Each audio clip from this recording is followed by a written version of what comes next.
안녕하세요, 지오TV입니다. 여러분, 지도 위에는 아무것도 없는 것 같지만 중국 주변 바다 위에 사실 보이지 않는 군대가 있다고 합니다. 중국의 해상 민병대가 바로 그 주인공인데요.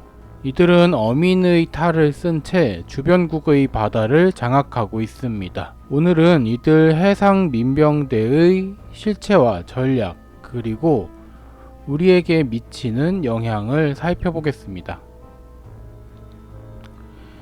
이 중국 해상 민병대는 겉으로는 어민이지만 실제로는 정부와 인민해방군의 지원을 받는 준 군사 조직입니다. 이들은 중국의 해양 이익을 보호하고 확장하는데 핵심적인 역할을 하고 있는데요. 정부 보조금을 받으며 거의 1년 내내 바다를 떠다니며 활동한다고 합니다. 이 해상 민병대는 회색지대 전략의 핵심 수단이기도 한데요.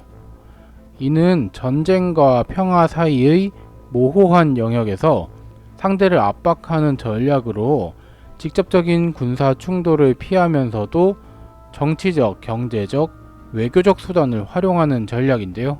중국이 해상 민병대를 통해서 주변국들의 해양 영유권을 침해하고 있는 상황입니다. 중국 해상 민병대의 주요 무대는 단연 남중국해입니다. 2023년 기준 하루 평균 약 195척의 민병대 선박이 필리핀과 베트남 인근 해역에 출몰했습니다. 전년도보다 무려 35%나 증가한 수치인데요. 지금은 더 심하겠죠. 갈수록 그 활동이 조직적이고 공격적으로 변하고 있다는 증거입니다. 중국은 이 민병대를 통해서 실질적인 영유권을 주장하며 이 주변국의 해군을 견제하고 있습니다.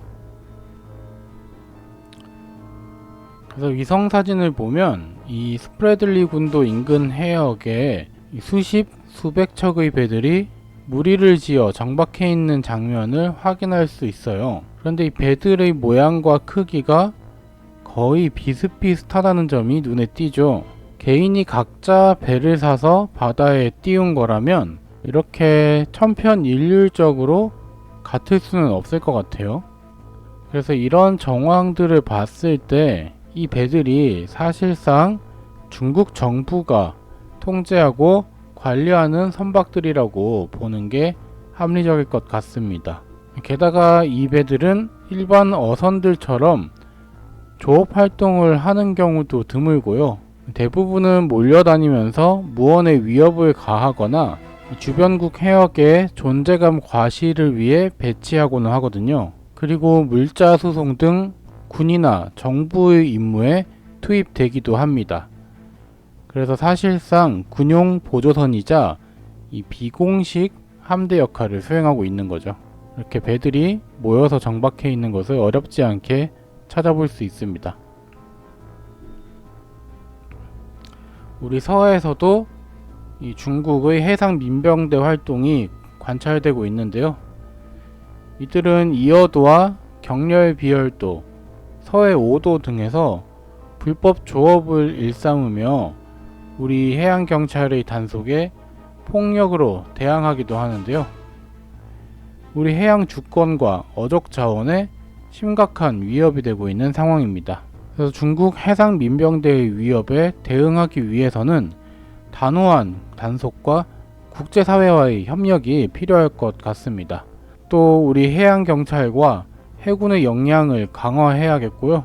국민들의 해양 안보에 대한 인식 제고도 중요하겠습니다. 우리 앞바다는 국가 안보의 최전선인데 이렇게 중국 배들이 장악하도록 놔둬서는 안 되는 거죠. 네, 오늘은 중국 해상 민병대의 실체와 전략, 그리고 우리에게 미치는 영향 등을 살펴봤습니다. 보이지 않는 전장인 바다, 안보의 최전선인 우리 바다를 지키기 위해 조금 더 준비하고 경계할 필요가 있겠습니다. 다음 시간에는 또 다른 지리 이슈로 찾아뵙겠습니다. 감사합니다. 안녕히 계세요.